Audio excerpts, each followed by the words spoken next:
I skimmed across black water without one submerging onto the banks of an urban morning that hungers the first light much, much more than the mountains ever do. And she, like a ghost beside me, goes down with the ease of a dolphin and emerges unlearned, unshamed, and harmed.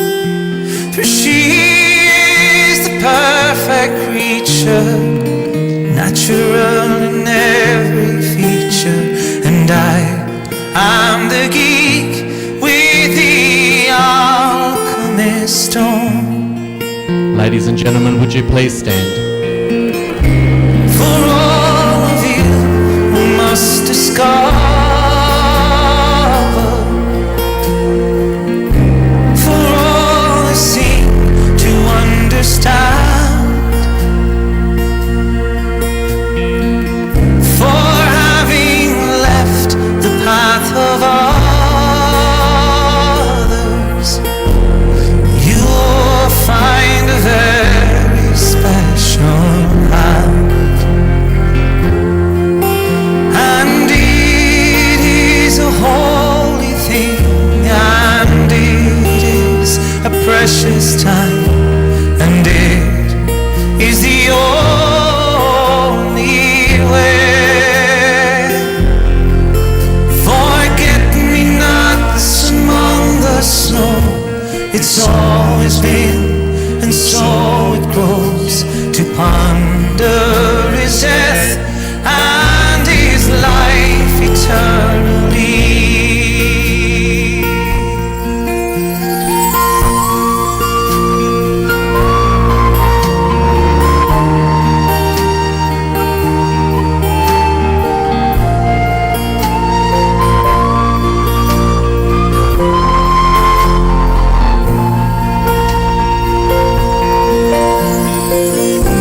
For all of you who must discover,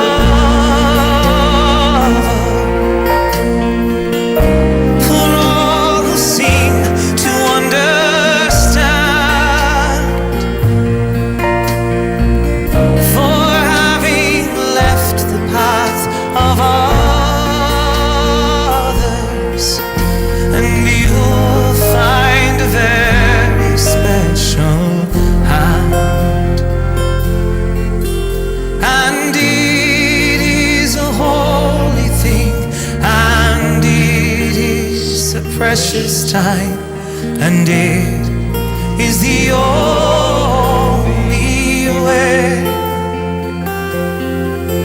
Forget-me-nots among the snow, it's always been, and so it grows, to ponder his death and his life eternally.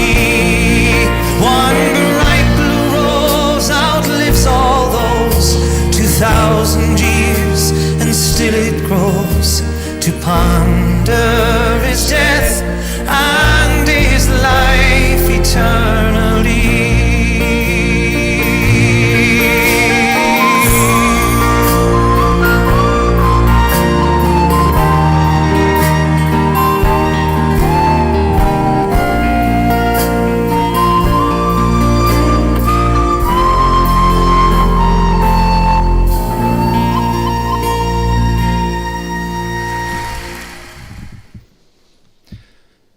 For this one man, the worries are over. Lie down and rest your head. Your time has been and struggles enough. Put the tractor in the shed. Some years were easy, but some were downright hard. But your faith in the land transcended. Put away your tools, sleep in peace. The fences have all been mended. You raised a fine family, you worked the land well, and you always followed the sun. Hang up your shovel inside of the shed. Your work here on earth is done. A dedication that few possess led your journey through life, sometimes a jagged and stony way. The sun is setting, the cattle are all fed, and here now is the end of your day. Your labour is done, your home now is heaven, no more must you wait. Your legacy lives on, your love of the land, and we will close the gate. Before we move too far into our services, ladies and gentlemen, there is still a little bit of seating up the front if anyone would like to come forward and take one, but if not, that's also all good. And so today, ladies and gentlemen, there will be laughter, smiles, maybe some tears, but no regrets.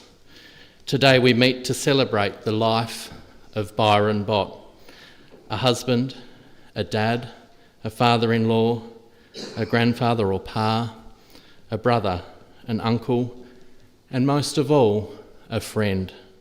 A man whose life was characterised by hard work, determination, his quiet and unassuming nature, a love of fun, and his love and his dedication to his family. And so I welcome each of you as we have gathered here this afternoon. For those of you I don't know, my name is Simon, and along with all of the staff at Parkside Funerals, we have been privileged to be invited to care for Byron after his death and to be a part of this service. And so I thank you, Julie and Rodney, Christina, your families, for inviting us to be here. I would firstly like to take this opportunity to ask, if anyone has not done so already, that they turn their mobile phone off or onto silent as your mark of respect for Byron. I thank all of those of you who have made donations this morning to the Clifford Craig Heart Foundation based in Launceston. If you didn't get a chance to do so prior to the service, we will leave the donation box out in the foyer at the conclusion. At the conclusion of our service here in the chapel, the family warmly invite you all to stay and share with them perhaps a less formal time of remembering Byron's life over a cuppa, a bite to eat and a chat. Today, there are some people who for varying reasons are unable to be with us, but who nevertheless are here with us both in spirit and in thought. And so I welcome you also. You may be live streaming or watching this service at a later time. Byron was a man who loved his little patch of Tassie, particularly his farm at West Pine and later his home in Wynyard, overlooking the sea. Yesterday, we took Byron for one last drive past his home, and his family toasted him from his deck. Byron's life was lived in close connection to the land and its patterns. I think there is a certain groundedness in living so attuned to nature and the land, and I think Byron had discovered that connectedness, and he loved the life that he made. Frank Mann wrote these words, and for me, they resonated with the little that I knew of Byron's life and his character. And the words go like this: I believe a man's greatest possession is his dignity, and that no calling bestows this more abundantly than farming. I believe hard work, honest sweat are the building blocks of a person's character. I believe that farming, despite its hardships and its disappointments, is the most honest and honourable way a man can spend his days on earth. I believe my children have learnt values that will last a lifetime and that can be earned no other way. I believe that farming provides education for life and that no other occupation teaches so much about birth, growth and maturity in such a variety of ways. I believe many of the best things in life are indeed free. The splendour of a sunrise, the rapture of wide open spaces, and the exhilarating sight of my land greening each spring.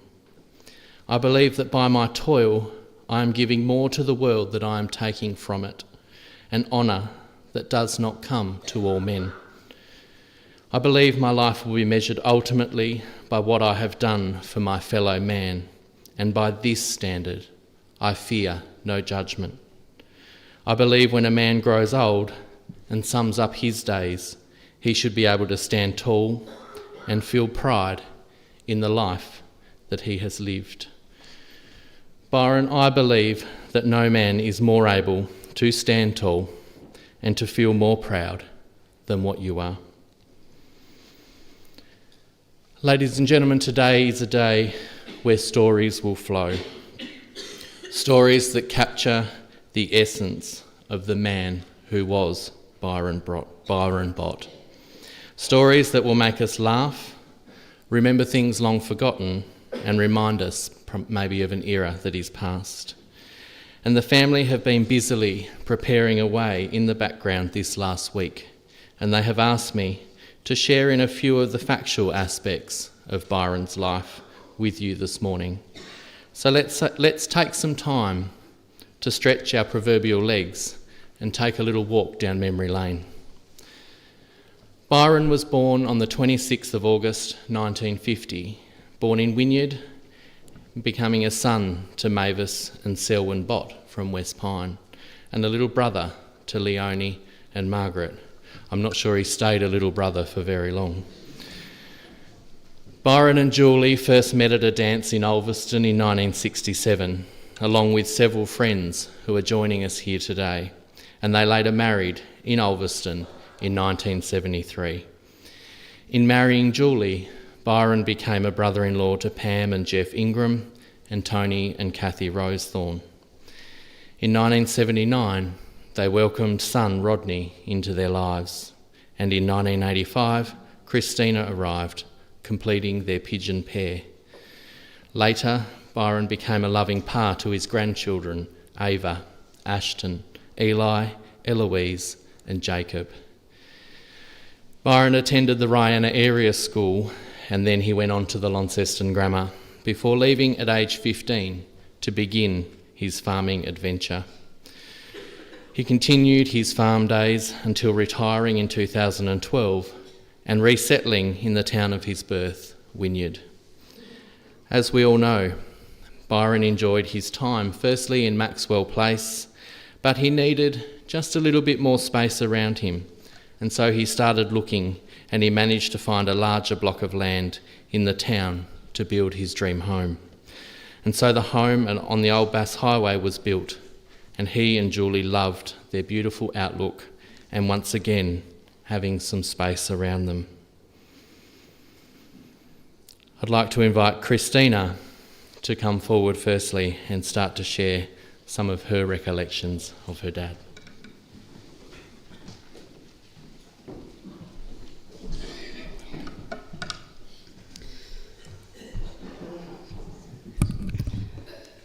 Good morning. My name is Christina and I am Byron's daughter. I stand before you today to share some fond memories and pay tribute to our beloved Dad. Dad would have been really pleased to have so many of you here from near and far to celebrate his life. A special thank you to all the interstate friends and family that have travelled to be here today. He always did like to be the centre of attention, and it is right that on this day, of all days, that he is now most definitely is. Because let's face it wasn't a celebration without Dad. It is an immense privilege to be able to say a few words about him, and I cannot deny that it has not been a daunting task to summarise a life filled with dreams, achievements and good memories. As you all know, Dad was a larger-than-life character, lived life to the absolute fullest, was never scared to dream and make those dreams a reality, no matter what it took, and he loved the company of his family and many friends here today. Dad's love and dedication for farming, without a doubt, was like no other farmer I know, but he was definitely a hard taskmaster. He just loved being on the land. When Dad was 3, he stood on the couch, stamping his feet until his mother let him go to do some farm work with his dad. Hence, many a day he would fall asleep on a spud bag in the corner of the paddock. From the age 7, one of the greatest loves was his horses, which gave him the freedom to roam the district. Dad then went to Grandma, and the only favourable memory of Grandma was with Robin French, and Dad was given the duty to start the morning fire. Well, they certainly did, because half an hour later, the fire brigade arrived to put the fire out in the chimney. Anyone would think they had a motive for it to go up in smoke to get back to the farmland. One summer night when Mum and Dad were driving home, the traffic lights at Penguin turned red. Lucky for Mum they did, as Dad turned to Mum and said, "I think we should get married." And by the time they turned green, the proposal was done and dusted. Mum and Dad started off buying 50 acres, and by working together, acre by acre, they added land to build the farm of 900 acres. Sun up to sundown, Dad was working on the land, milking cows, crops, beef cattle, and enjoyed his time farming with Rod. You always knew when it was a rainy day. Stock agents, field officers, neighbours, friends would call in for many a coffees. I can just hear him saying, "Jules, pop on the kettle. I think someone's here for a cuppa." But perhaps Dad's greatest gift was his humour and love of jokes. He had a pun for every situation, each one worse than the last. We groaned, we rolled our eyes, but secretly we loved Dad's jokes, and most of all, we loved his booming smile and laugh when he told them. Even though Dad recently didn't look like he had the physical capability to participate in sports, back in his youth, Dad enjoyed clay pigeon shooting, squash, cricket and fishing. Some memorable fishing trips were catching mammoth trout at Lake Pedder with Brian Hardy, tuna fishing at Eagle Hawk Neck with the Apex Club, fishing for hardhookers in the Bay of Island in New Zealand with Kevin Townsend, and fishing in the Mary River and Kakadu with Robin and Dawn Astle, and last year at King Ash Bay with Peter and Marcia. Dad had a love for cricket, but not so much on the field, but at the bar. He attended cricket training, but usually after 9 p.m. Mum one night went up and back 4 times to bring him home, but he wasn't ready to leave until 3 a.m. Dad was asked to score for cricket one afternoon, and someone yelled out, "Botty, what's the score?" Only to find out Dad was snoring and fast asleep. Dad loved being a part of the entertainment. His acting career, if we can call it that, started in grade 2, when he was the lead role as the prince and he was asked to marry Sue French as Cinderella. One variety show, he dressed up as a baby and Uncle Kevin was his mum, and another time dressed as a woman in a princess concert. He enjoyed representing West Pine in the Undie 500. The dress code was to wear undies and gumboots only. I wonder if Dad would have reconsidered if he knew that ABC was going to broadcast this sight Australia-wide in the evening news. Dad's travel adventures began with Merv Whiteley and a couple of other mates to America in 1996, his first overseas trip. The trip was planned to be an agricultural trip, but besides visiting one tractor factory, I believe there was many untold stories left in America. From this point, Mum and Dad shared many adventures worldwide. The highlight was a voyage to Antarctica. In the early days, there was many family trips to see Auntie Leonie and the family. These are special times for all. I never thought Dad's bold personality could be matched until I met his 3 cousins, Nolene, Lorraine and Rona from the mainland. So many laughs and good times shared together. Dad sung his way around the world, with touring with friends on musical tours in America, UK and country music cruises. Many a night was shared with Betty French, having Daniel O'Donnell nights, and quite often leaving when the frost had settled on the car windows. Wheels. Dad loved everything and anything with wheels. If I could put a slideshow of photos of all the tractors, farm equipments, cars, bikes, caravans, campers, lawnmowers, would be here all day. Dad imported a Dodge Ram from America and bought one of the last Holden cars manufactured. He loved the process of buying wheels, from calling into dealerships, researching videos on YouTube, asking everyone's opinion, even if he'd already made up his mind. Then the wheeling and dealing to negotiate the best price, of course, but then driving around it proudly to show it off. I laugh because Dad often convinced himself it was Mum's idea, but we all know it was Dad all along. There was one particular caravan and camper shop called Rob's RV World in Melbourne. Dad visited that one so frequently, I started to ask, "How's Uncle Rob going, Dad?" just to get him going. With trips to see Cam and I on the mainland, on the first night, Cam would cook us a roast, we'd sit down for dinner after the kids had gone down, we'll pop a bottle of red, and we'd talk about the caravan or camper van that he has decided to buy next, an expensive hobby of Dad's. We have many videos of Cam and I asking, "Is this the one?" Mum would be like, "Yes, no more." And then Dad would go, "Well, I'll never say never." Then a few months later, would be repeating the dinner with the same questions. It was a fond memory that Cam and I will never forget. When Dad was visiting, he would make himself at home. He'd sit in the front lounge, and our children, Eloise and Jacob, thought it was wonderful to run down the hallway and take so many toys to show off to Pa, and crawl under his legs like a bridge. Jacob would quite often be found sitting on Pa's lap, and every phone call to Granny, Eloise would be on repeat. "Where's Pa, Granny? What's Pa? What's Pa doing, Granny?" Until Pa's loud, booming voice would yell out a big hello. Dad enjoyed when Rod, Ava, Ashton and Eli visited from Hobart. He would be keeping an eye out until they arrived safely, and he'd be greeting them at the door with a big smile. Dad's love for his footy and his beloved Carlton. I can remember the friendly rivalry between him and Uncle Kevin, and how they would exchange a wooden spoon for whoever finished worst out of Carlton St Kilda. He was often chatting to Rod and the grandsons about the footy world. He then gained a new footy rivalry with Cam.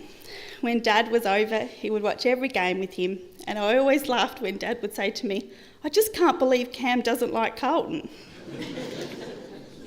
He was often exchanging text messages about Carlton with a previous neighbour, riding the highs and lows of the game.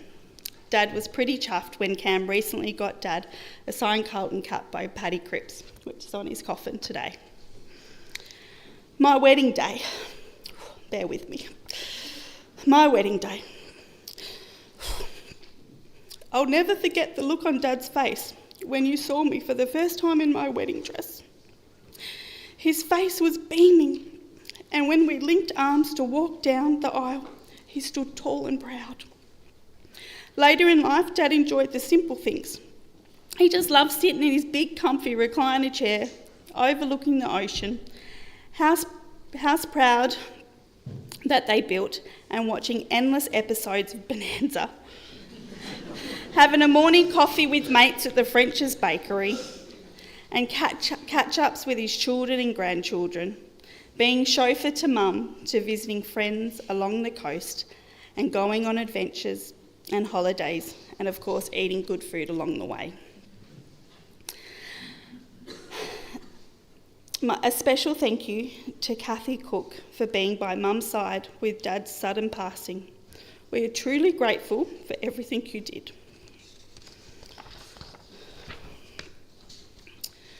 I want to thank you, Dad, for being my number one supporter and loving us unconditionally, teaching me the meaning of hard work to set yourself up in life, but then also having the balance to enjoy the good times and have a good old belly laugh.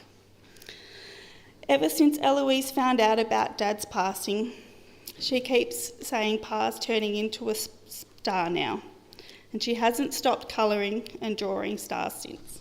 I brought an example of what she's been doing. So Dad, it's time to step up and be the brightest star in the sky. So here's to you, Dad. May heaven have a farm you can plough endless paddocks, of course, in the biggest John Deere tractor possible, listening to country music. May you be reunited with your dear mates and family, and have an appreciative audience for your good and bad jokes and yarns. Goodbye, Dad. You will always live on in our hearts.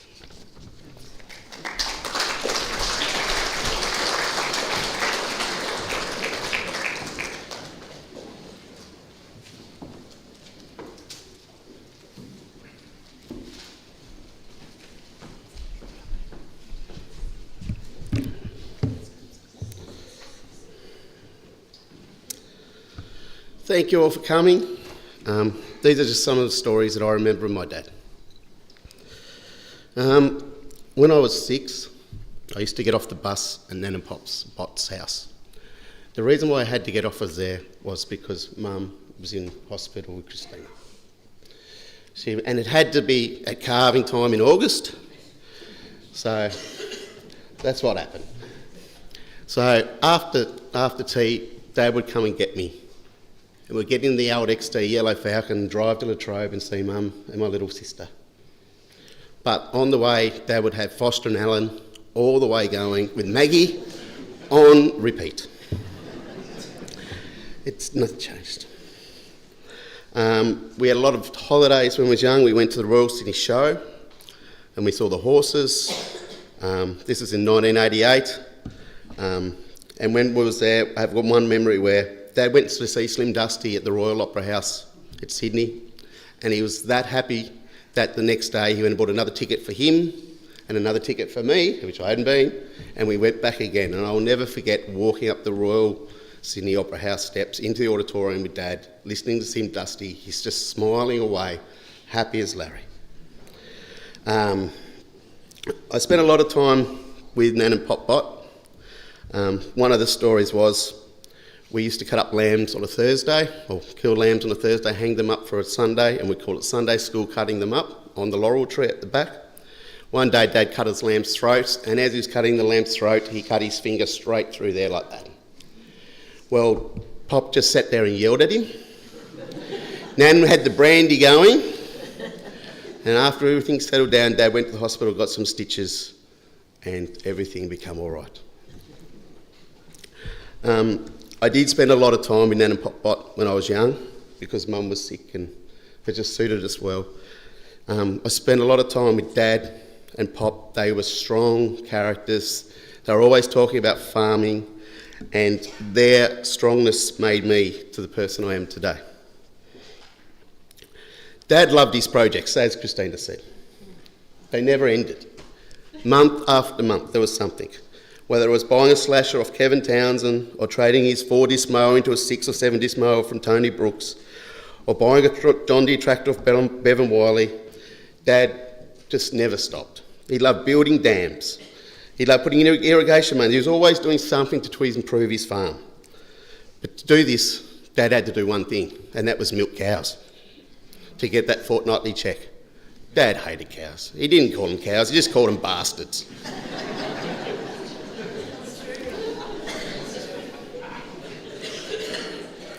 Dad loved his farm dogs, Trixie, George, Gulio, Sam. He loved his dogs, and yeah, that was part of his life. Dad taught me to drive when I was 4.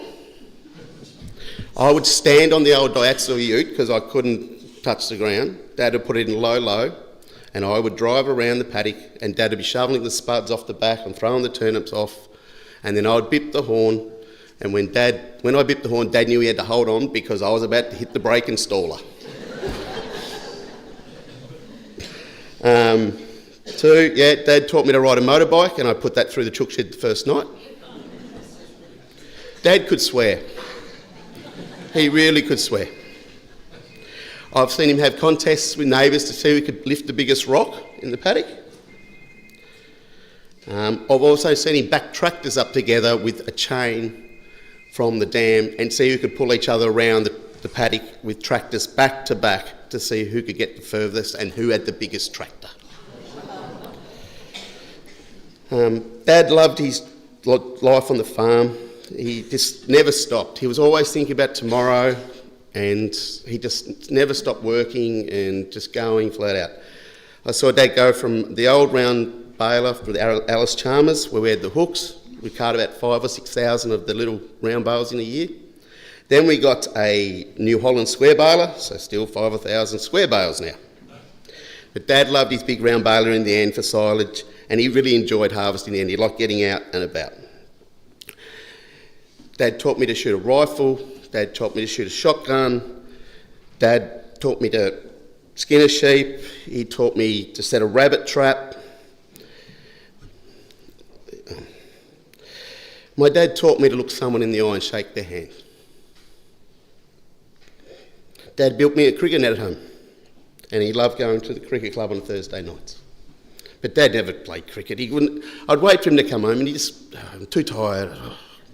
So he used to go inside and would play inside and do other things. Dad loved his day trips, especially in winter. I've ended up in Bothwell. I've ended up in Scottsdale buying stuff. Dad wouldn't tell me where we're going. He's just like, we'll just go for a drive, and we'd end up somewhere.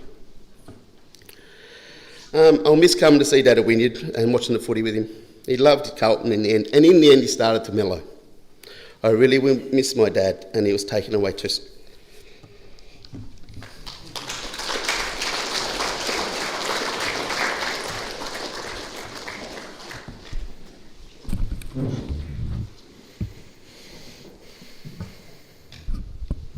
What a man. Byron had a faith. He may not have been the first person to church on a Sunday, but Byron lived a good life, a life that was filled with a Christian ethos. I was told that on more than a few occasions, neighbours asked Julie if Byron was holding Sunday school lessons around the farm due to the echoes that they heard from across the paddocks. Anyone who's worked with cattle will understand why. And so I found a reading that says, I have worked and farmed the fertile earth, so I know what faith is. I have listened to the birds singing in the early morning and at dusk, so I know what the music of life is. I have seen the morning with clouds after showers, so I know what beauty is. And I have spent time in the company of little children and experienced their laughter, so I know what peace is. I have dwelt in the valley of remembrance and on the hills of home, so I know what love is. I have seen the miracle of spring, the fruition of summer, the beauty of autumn, followed by the repose of winter, so I know what life is. And so I'd now like to invite Peter Cottrell to come forward and to share his thoughts with us now.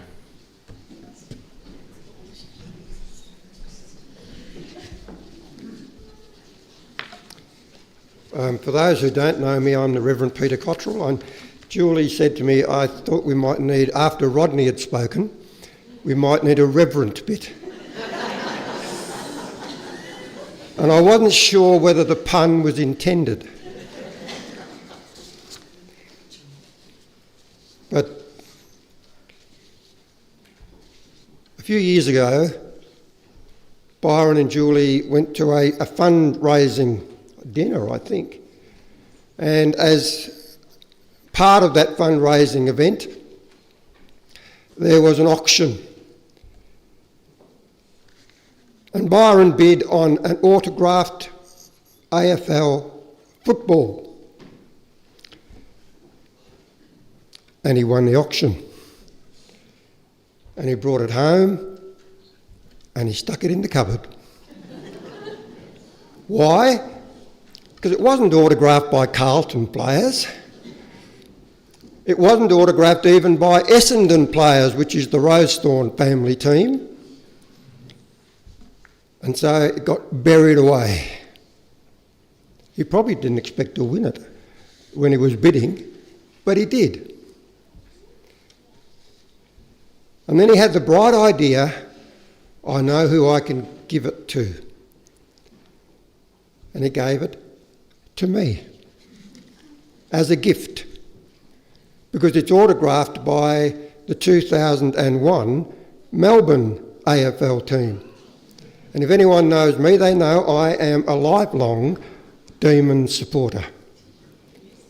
And two of the names that stand out on that particular football are Adam Uze, who is now currently coaching Richmond, and Shane Woden, who the previous year in 2000 won the Brownlow medal. So I have that now as a prized possession. And I'd say thank you to Julie and thank you to Byron for thinking of me in terms of being able to pass that on. Whenever I met with Byron, we would talk football, particularly Carlton and Melbourne. But he would always, as we've heard, greet me with a very firm handshake and a broad smile. He's Sally's uncle, so I called him every now and again Uncle Byron. And so I want to share this poem, which is actually printed on your sheets, called Remember Me with a Smile. Remember me with a smile, now my life on earth is done.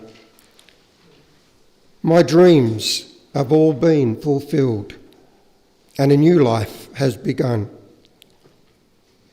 Remember me with a smile when grief may cause you to weep. One day we will laugh again when our heavenly meeting we keep.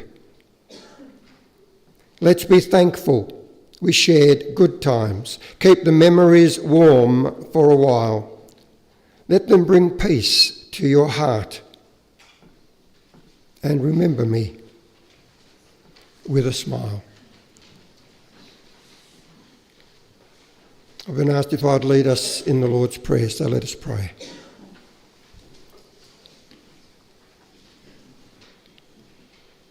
Our Father in heaven, hallowed be your name. Your kingdom come, your will be done on earth as in heaven. Give us today our daily bread. Forgive us our sins as we forgive those who sin against us. Save us in the time of trial and deliver us from evil.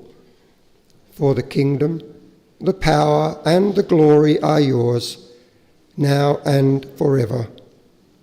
Amen. Byron's favourite hymn, I understand, was When the trumpet of the Lord shall sound and time shall be no more, when the roll is called up yonder. We're going to have a country version of this, but I invite those who are able to stand, if you would please stand and let us sing it together.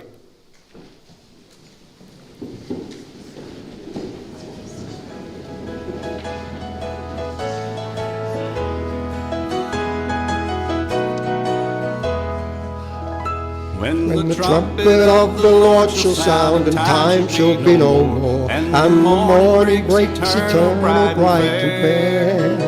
When the saved of earth shall gather over on the other shore, and the roll is called up yonder, I'll be there. When the roll is called up yonder, I'll be there. When the roll is called up yonder, I'll be there. When the roll is called up yonder, when the roll is called up yonder, I'll be there. On that bright and cloudless morning, when the dead in Christ shall rise, and the glory of his resurrection share. When his chosen ones shall gather to their home beyond the skies, and the roll is called up yonder, I'll be there. When the roll is called up yonder, when the roll is called up yonder, when the roll is called up yonder, when the roll is called up yonder, I'll be there.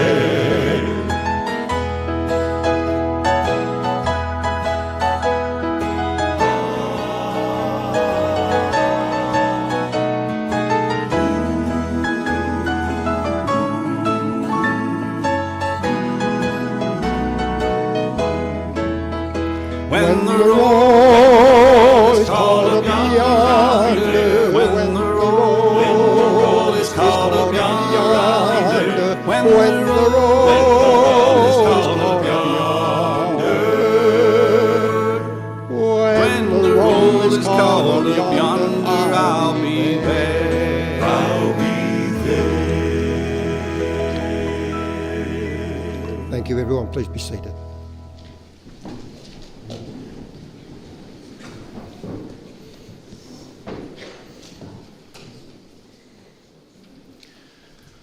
What we're essentially doing today is the putting away of Byron's body. We deeply love and respect his body because it carried around his spirit, his personality, himself for his 74 years. But now the thing that lit up his eyes, the thing that gave us his smile and his laugh that we'll never forget, the thing that made his body work and dance and sing and tell jokes, the thing that knew you and let you know him is gone. But that thing will never be completely lost to us because we all have a little bit of it stuck inside of us, and we will have too until one day we find ourselves in a place like this with somebody like me clumsily reading words over our own coffins. But until then, we won't forget Byron. We'll always think a bit like him. We'll act a bit like him. We'll laugh at the same things that he would laugh at. And we'll probably cry a little bit from time to time because of him. Byron will visit you in your minds, and tears will form. But so will a smile, because you'll smile the smile of someone who has had the honour of knowing Byron Bott. But for now he remains locked up inside of you, warm in your hearts, safe in your love. Let him rest there. Let him ride with you. Take Byron away with you today and remember what it was about him that made him special to you. Be stronger, be better, be kinder. Your husband, your dad, your father-in-law, your pa, your brother, your uncle, your friend, your Byron. And so, Byron, we say goodbye today to your physical presence amongst us, and we commit you. We commit you to our hearts, we commit you to our minds and to our memories. We commit to the telling of your stories so that others will know you. We commit to loving you from now until eternity, and we commit to supporting each other through our loss of you. And gently and tenderly, we commit your earthly body for cremation, eventually to return to the earth from which all life came and to which, in the end, all life returns, earth to earth, ashes to ashes, dust to dust. Let me die working, still tackling plans unfinished and tasks undone. Clean to its end, swift may my race be run. No laggard steps, no faltering, no shirking. Let me die working. Let me die thinking. Let me fare forth, still with an open mind, fresh secrets to unfold, new truths to find. My soul undimmed, alert, no question blinking. Let me die thinking. And let me die giving, the substance of life for life's enriching. Time, things and self for others' service. No selfish thoughts, loving, helping, living. Let me die giving.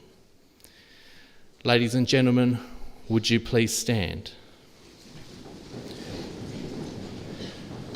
Byron, we know you always hated goodbyes, and so instead, we won't say goodbye, but we'll say, see you later.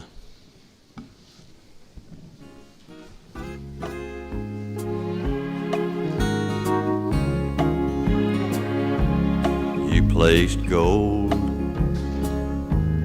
on my finger.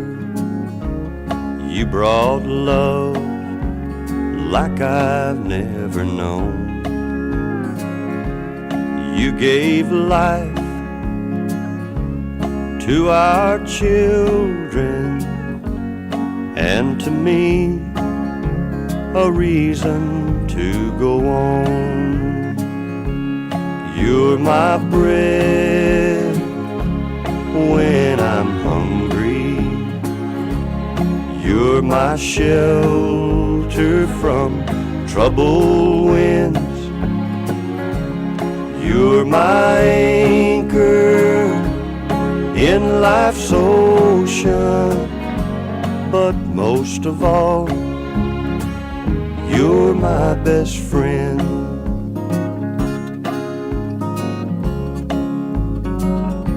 When I need hope and inspiration, you're always strong when I'm tired and weak. I could search this whole world over, you'd still be everything that I need. You're my bread when I'm hungry. You're my shelter from troubled winds. You're my anchor in life's ocean. But most of all, you're my best friend.